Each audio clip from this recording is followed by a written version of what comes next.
Ladies and gentlemen, welcome to beautiful Bellevue, Kentucky, Center Street Studios. We are coming to you live. It is I, your host, Kamish. This is the Cheap Beer Fantasy Football Prior Week Recap, Future Week Forecast Evening Talk Show. We're back, baby. We took a couple weeks off, and I'm going to tell you why.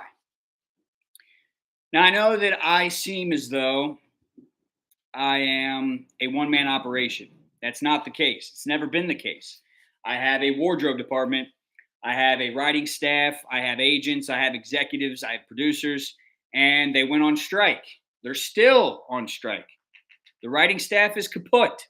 They want more cheese that I'm not willing to pay. I told my agent, I said, the show must go on. I can't wait any longer. These people are waiting for the show, and I keep having to break their hearts week in and week out saying, no show, no show. They say, why no show? I say, no show. Victor Ponzer comes in, asks, is anyone in the audience?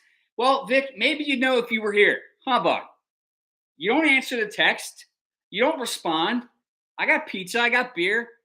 You're not here. There is an audience of one. Absolutely pathetic, but more on that later. Where was I? The writing staff. The writing staff's gone. This is now truly, and I mean this, a one-man operation. I told my agent, the show must go on.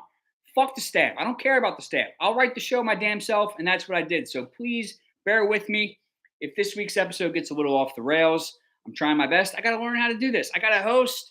I got to be the face of this organization. Now I got to be the backbone of this organization, but I'm willing to do it for you because this is the best fantasy football league in the history of mankind. Moving on. It's been a few weeks, and I don't want to act as though those weeks weren't important. Every week's important in football. Every week's important in fantasy football, especially in this league. So I'm going to do a quick recap of the last 3 weeks where we went showless and give out the much-needed awards and much-needed criticisms. Let's take a look back at week 3. Yes, when I left you last, we were looking into week 3. We're now looking into week 7. Let's take a step back in the time machine. Look back at week 3. Week 3, top dog. Congratulations to soon-to-be father, Corey Stoll. Corey Stoll, he put up a score of 140.98 that week, led by Saquon Barkley, 34.6 points. He went nuts. A lot of touchdowns for Saquon, a lot of points for Corey. Congratulations, Corey, our week 3 top dog. The dumbass of the week. Back in week 3, that belonged to Nate. Nate put up a measly, inexcusable 73.56 points. Nate, that's pitiful. Absolutely pitiful. But my criticism does not stop with Nate in week 3. In week 3 of this year's fantasy football season, I am here to announce that half of our league, 5 of the 10 members, hit the under 90 Insta Dumbass. Neely scored 87.52 points. Dumbass. Z-Pack scored 80.82 points. Dumbass. Dilly Donuts scored 87.1 points. Dumbass. I will say, Dilly Donuts still got a win in week 3. More on that later about Dilly Donuts' win streak. Donuts. He won because he played Zach. Both dumbasses. Zach losing dumbass. Dilly winning dumbass.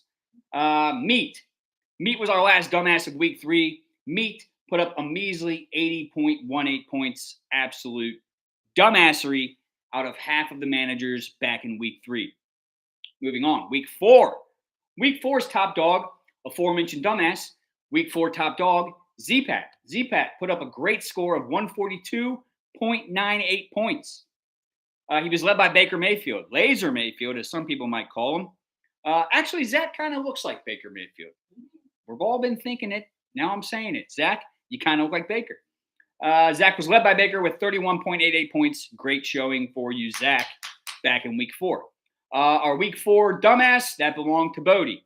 Bodie, 71.12 points. Explain yourself, Bodie. Were you even trying? Were you even trying to score points, Bodie? Bodie, 71.12 points. Absolute dumbass behavior. Moving on. Week 5, top dog, familiar name. It's getting repetitive at this point. It's not like a broken record. That belonged to expecting father Corey Stoll. Corey Stoll, Week 5, put up 133.4 points, putting on for his unborn daughter, led by Kyler Murray, 24.1 points. He beat Bodie that week by a measly 0.36 points. Bodie, that has to hurt. You lost to the top dog by less than half a point, Bodie.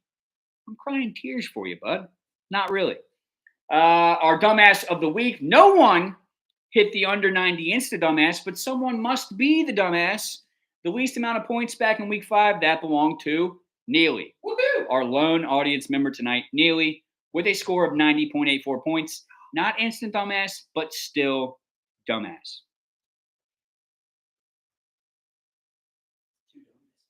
Now, lots happened in the world since I was last here with you guys. Lots happened in the real world. P. Diddy, ever heard of him? P. Diddler, more like it. Thanks, audience. That was nice. P. Diddy died. Who else? What else has happened? We're getting closer to an election. Who are you voting for? I think I'm going to vote for Biden. But you know what really matters, what this show is really about, it's a very niche show. It's about fantasy football, but specifically one league, our league. And I'd like to recap these past couple weeks. Wait, is P. Diddy really dead? He might as well be. He'll never see the light of day as long as he lives. I'd probably rather be dead. And I think soon he will be dead. He's dead to me. How about that? What was I saying? Oh, yeah. The past couple weeks, a lot's happened in the league. I'm going to hit you with 6 facts, 6 big facts, a 6-pack, if you will, brought to us by our friends at Keystone Light. 6-pack of big facts happening in our league. In no particular order. You can prioritize any way you see fit. One thing, first thing I want to talk about, over the past couple weeks, we had the Battle of the Cousins. We're all brothers in this league. We're all family. But 2 of us, Corey and Meat, are actually family. And Corey bested Meat. Corey beat Meat. And he is currently reigning superior cousin in maybe life in general, but certainly in our fantasy football league. So congrats to you, Corey. You're currently the reigning cousin champion of the league. Yeah, Corey. Fact number 2. Fact number 2, I want to give a special shout out to Braden. Now, Braden has been performing very well this year. Let me check the current standings. My writing crew is on strike, so therefore I didn't get actual physical notes and copy of this week's episode. I'm looking aside at my other laptop, so forgive me for that. I will work on that. But Braden is currently sitting at 4-2. 4-2, despite the fact that his number 1 pick, he got the first pick of this year's draft. He calls me on the phone. He couldn't be there in person. He says, give me the whitest running back in the league. I knew who he was talking about. He was talking about Christian McCaffrey. And McCaffrey battling 2, count them, 2 bad Achilles. You only get 2. He's battling 2. He hasn't stepped foot on the field this year. And yet Braden is sitting at 4-2. Braden, that is extremely respectable. And I got a lot of respect for you. So congrats to Braden. That was another big fact I wanted to talk about. The third thing I wanted to talk about, I talked about Meat getting beat, but Meat had a miraculous win over the course of the past few weeks. Meat, he went off the grid for a couple of days. He had no phone access, no internet access. I believe it was 10 days. 10 days he lived like a caveman. He didn't get a chance to set his lineup.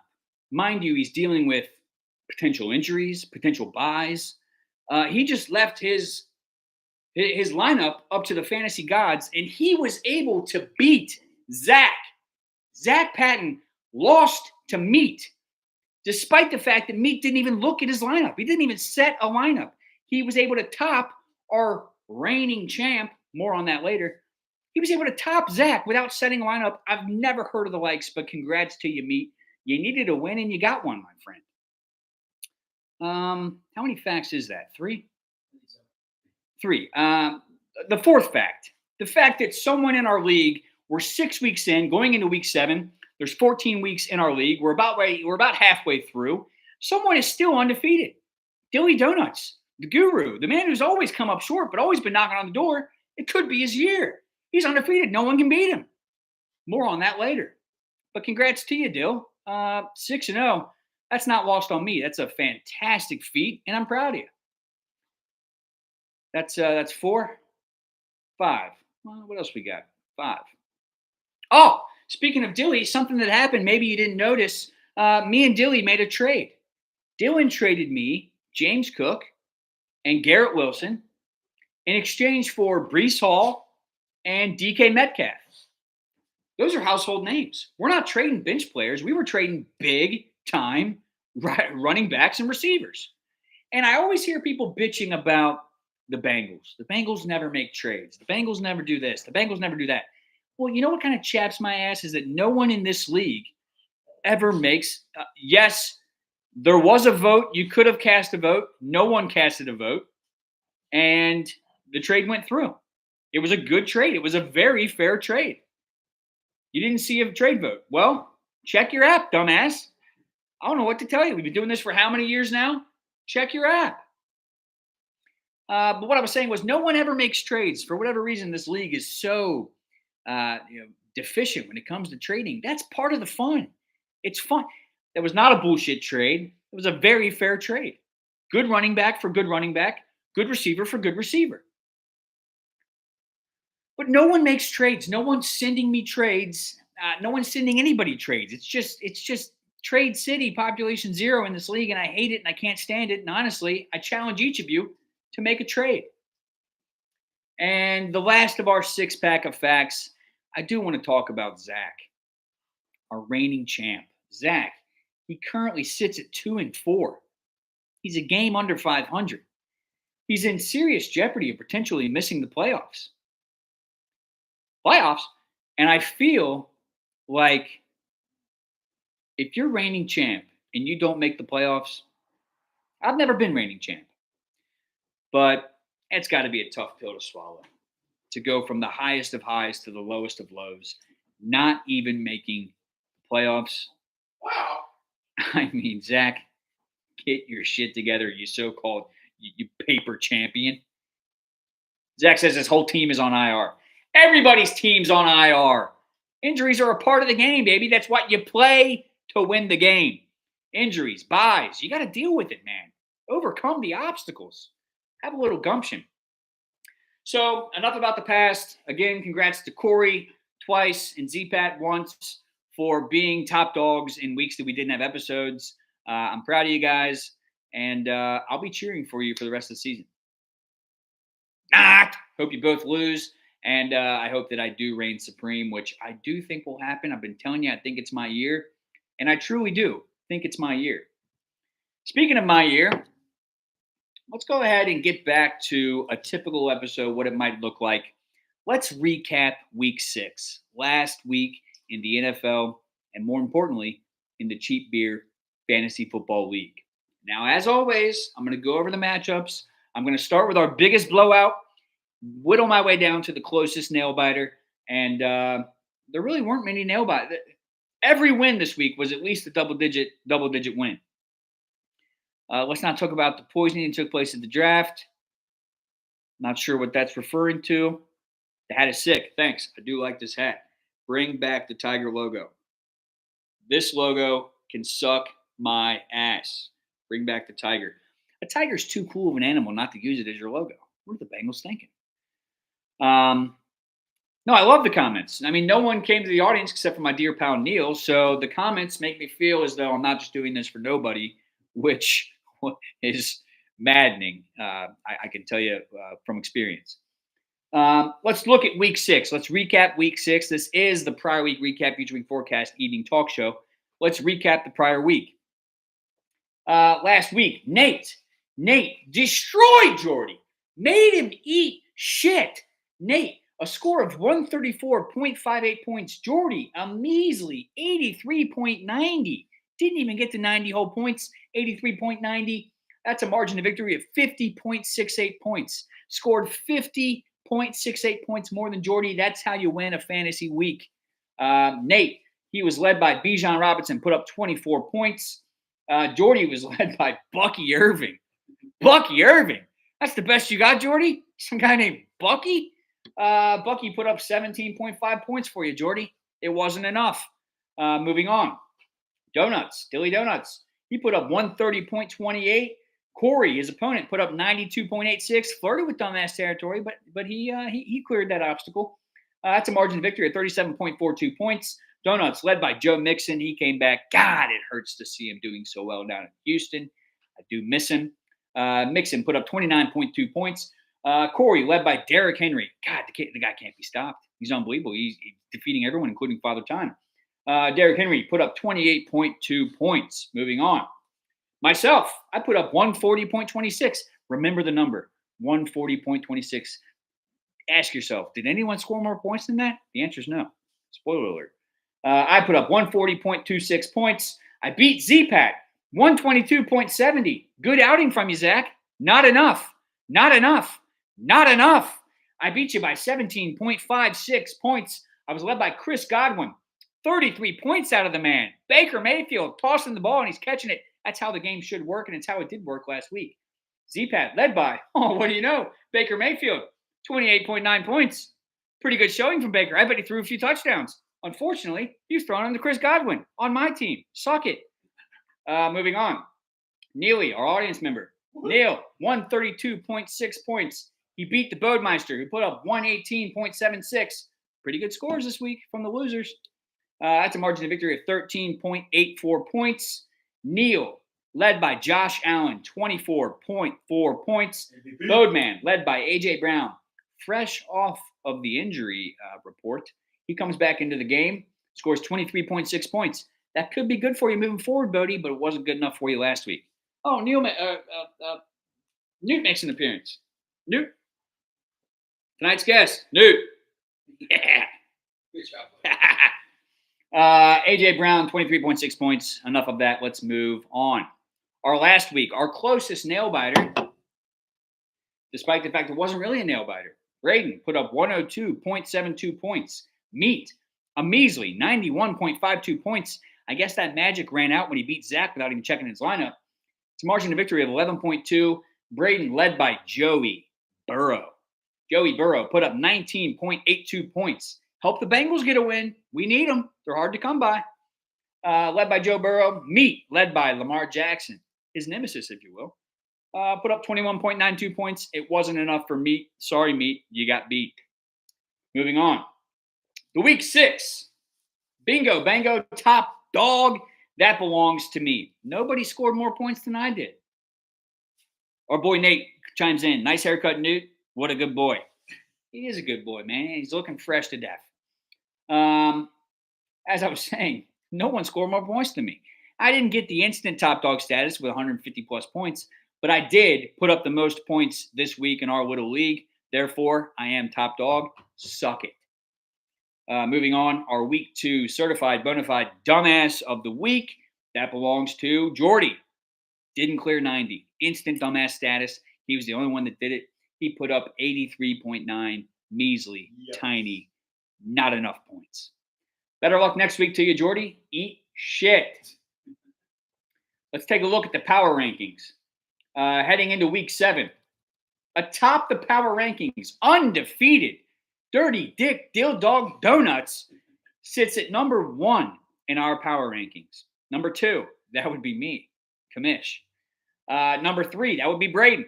Good on you, Braden. Despite the fact his running back is out, his number 1 pick. He does have a great keeper, though. That's probably picking up the slack, but still, I'm impressed by that. Sitting at 4, that would be Corey. Sitting at 5, that would be Jordy. Sitting at 6, that would be Neely. Sitting at 7, that would be Z-Pat. Sitting at 8, that would be the Bodemeister. Sitting at 9, that would be Nate. And bringing up the rear, absolute last, someone's got to be it, and it's Meat. Meat sitting at the 10 spot in our 10-man league. Not the best place to be for you. Me. Quick look at what the playoffs currently look like. Playoffs? If the playoffs were tomorrow, which they're not, I'll point out, our bye guys would be Dilly Donuts and myself. We would have buys. We'd be right into the second round of the playoffs, right where I want to be. we would be bye. Our 3-6 matchup, that would be Braden, the 3 seed, taking on Neely, the 6 seed. That's intriguing. Very intriguing. And the 4-5 matchup, that would be Corey versus Jordy. I know who I'd be rooting for. I think I know who we'd all be rooting for in that particular matchup. Let's take a look at the current standings. As always, brought to you by our friends, Keystone Light. The writing staff is gone, but Keystone's never done me wrong. Cheers to you, Keystone.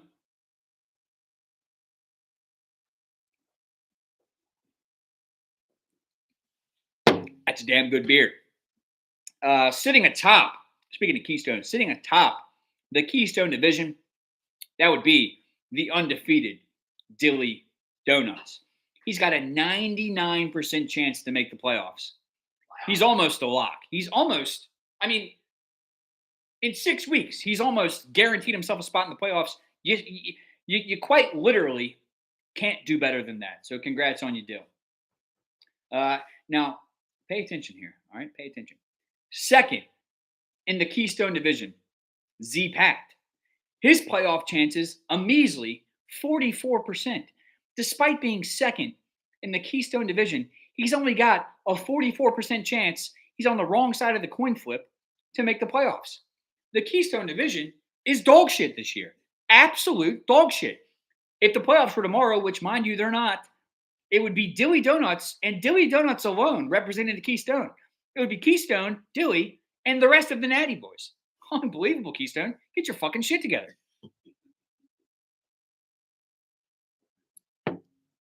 In third place in Keystone, Bodie. 39% chance to make the playoffs. Better luck next year, Bodie. In fourth place, Meat. 26% chance to make the playoffs. Pay attention. Meat, fourth place, 26% chance. Nate, fifth place, 27% chance. I don't understand it. I don't know how that works. Meat's technically above Nate in the standings, below Nate in the playoff percent likeliness. It makes no sense, but it is a fact. Sometimes facts don't make sense. Moving over to Natty, which is, funny enough, also brought to us by Keystone. That's a good beer. Atop the Natty division. It almost pains me to say I'm a Keystone man. I'm company loyal. But I am atop the Natty division. I am number one when it comes to Natty. And I have a 93% chance to make the playoffs. I'll remind you, last year, embarrassingly, I came in last place. I told you, boys, it would never happen again. And I'm coming back with a vengeance. And I am. I absolutely am. 93% chance to make the playoffs. I like where I'm at. I'm not satisfied, but I like where I'm at. Second place in Natty, that would be Braden. Despite the fact he's waiting for his white running back to come back. 82% chance to make the playoffs. Third place, Corey. 71% chance to make the playoffs. Fourth place, Jordy. 64% chance to make the playoffs. And fifth place, despite the fact that he's at the bottom of the barrel when it comes to the Natty Boys, Neil, fifth place, a 57% chance to make the playoffs. The playoffs this year, mark my words, will be dominated by the Natty division. Get your shit together, Keystone. This is the prior week recap show. It's also the future week forecast show. So let's take a look at the week 7 preview, the week 7 forecast. As always, I'm going to start with the games projected to be the closest. They're projected to come down to the wire. Is that Aaron Judge? Yes, just tied. 2-runner? Yes. Oh my God, folks. Live reaction. Aaron Judge, one of the biggest human beings that's ever played baseball, just hit a game-tying home run in the city of Cleveland, going up against the Cleveland Guardians. He tied it. It's 3-3, top of the 8th. If you're not watching, turn it on. I love playoff baseball. I hope the Reds make it one day. Wow. But we're not talking about baseball. We're talking about fantasy football, specifically this league. I can't stress that enough. This show is entirely about one individual fantasy football league. Just think of how crazy that is, but it's true. Week 7, I always start with the closest nail biters when I'm breaking down a week. And this week, I am proud to pronounce that the Commissioner's Choice Game of the Week, I think, undeniably the game of the year thus far in this league. I'm thinking back, I think this might be the game of the history of the league. We're taking 4-2 Braden, projected to put up 111.7, pitting him against undefeated 6-0 Dilly Donuts, who is projected 111.6, 111.7, 111.6, a margin of victory of 0.1. It just doesn't get closer than that. I guess if they were projected the exact same amount of points, you could argue that's closer, but 0.1, how much better does it get? I'll be watching that game closely. That is why it is the commissioner's choice game of the week in week 7. Best of luck to you, Braden. Best of luck to you, Donuts. Moving on. We have 2-4 Neely going up against 2-4 Nate. A lot of 2-4s. A lot of 2-4s in this league. 2-4 Neil versus 2-4 Nate. That is projected Neil 119.7 points. Nate 113.7. A margin of victory of an even 6. Is that a touchdown? Yeah. 6 points. One touchdown could make or break this game. One touchdown. I'll be watching. Touchdown is the name of the game. That game specifically. Moving on. We have 3-3 Mr. 500 Jordy versus 2-4 Z-Pat, our reigning champ. Jordy projected 114.5. Z-Pat 107.5. A margin of victory projected of 7 points. That's a touchdown and 2 completions. Oh my God! It's tough to get much closer. Oh, the Yankees went back to back. Oh my God! Stanton, George Stanton. That's why you pay those guys. Unbelievable. 1-2. I hope you turned this game on when I told you to. Unbelievable. 2 outs. They scored 3 runs with 2 outs. 2 strikes. 2 outs, 2 strikes. You're 1 strike away from the inning being over. Oh, the Yankees. You got to hate them. Where was I even? Oh, I was talking about Jordy and Z-Pat. Jordy and Z-Pat, margin of victory, Jordy over Z-Pat of 7 points. It's a good game. It's a good game. I'm rooting for Z-Pat. Moving on. 3-3 Corey taking on 2-4 Bodemeister. Corey projected 105.9. Bodemeister projected 92.5. Bodie needs a running back. And Bodie, I'm going to send you a trade request, my friend. Keep your eye on the app. I'm going to be sending you a trade request. That's a projected margin of victory for Corey of 13.4 points. Dude, can you stop showing your butthole to everybody? God, dude. Moving on. 4-2 myself, taking on 2-4 Meat. Meat, I don't mean to beat your ass, but I will. I'm calling my shot. This week, I will beat Meat. You can take that to the bank. I guarantee you this week, I will be beating Meat. 126.1. That's my projection.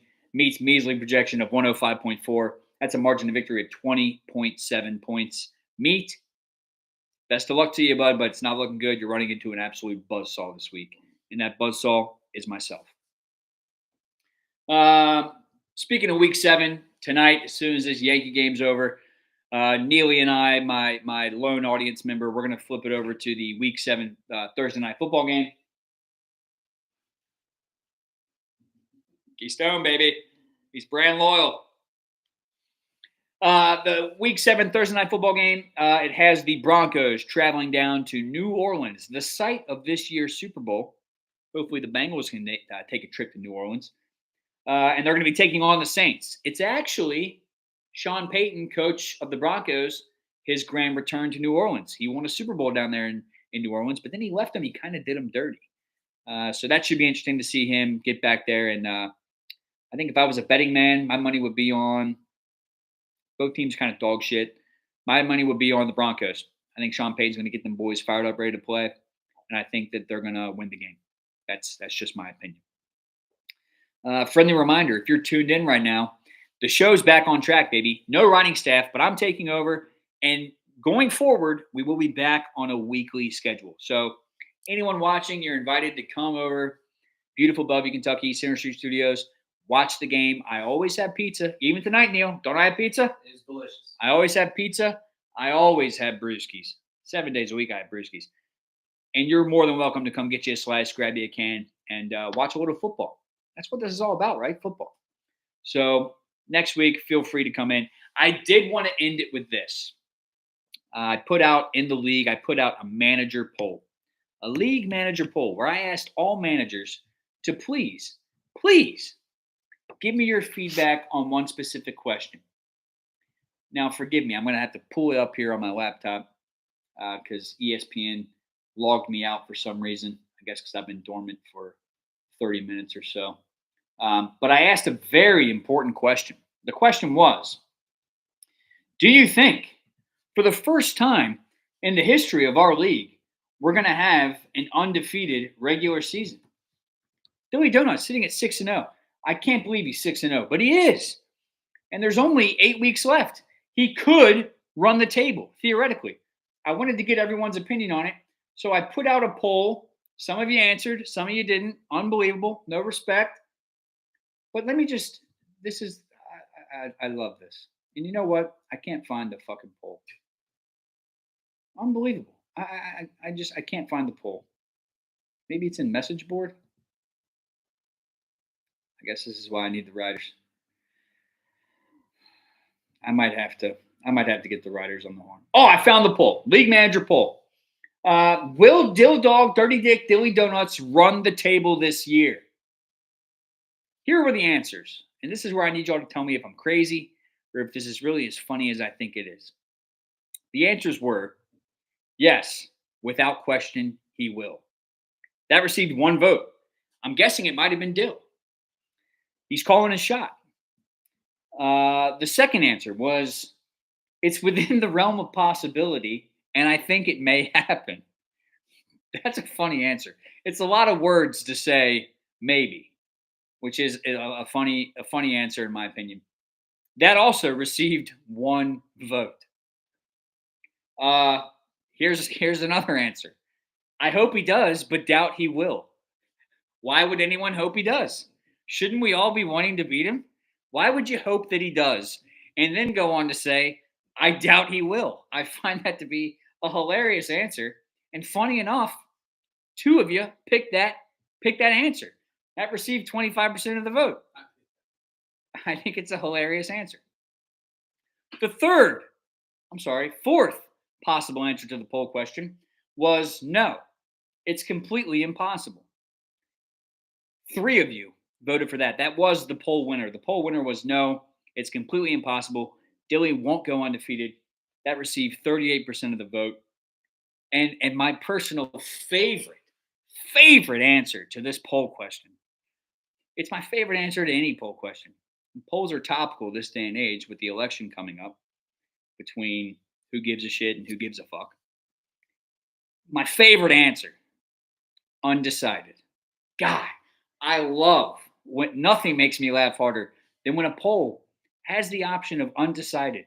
Because if you click that answer, undecided, it's just such a waste of time. It means nothing. Undecided. Why even answer the poll? Why answer the poll? If you're undecided, the poll should be for people who have read the question and thought of a reasonable answer. Give their opinion. How on earth can your opinion be undecided? It just makes me laugh. And that is what I voted for. I was the lone voter. Undecided received 1 vote, 13% of the vote. And I don't know. I think that's funny. Is that funny or am I nuts? I think it's so funny to have undecided on a poll. That should be the next league manager poll. Yes. As a matter of fact, I'm going to put up a poll. The question, as soon as this ends, I'm going to put up a poll. Do you think that any poll worth the slightest of shits should offer the answer undecided? There will be 3 possible answers. Yes, no, and you guessed it, undecided. So keep an eye out on the app. There will be a new poll hitting the app here in a matter of moments. And please vote. We need better turnout than 1, 2, 3, 4, 7, 8. We had 8 votes. We need 10 votes. It's a 10-man league. Get out there and vote. If never been more important than this current climate we are in for me to say, get out there and vote. It is your duty as a citizen of this league to get out there and vote. So check the polls. Should a poll have the option to say undecided? Yes, no, or undecided? Coming to you soon. Until next week, this has been the Cheap Beer Fantasy Football League prior week recap, future week forecast, evening talk show. As always, I'm back, baby. I'm your host, the Commish. I'll see you again next week. And I got a special treat for you. Next week, the surprise guest will be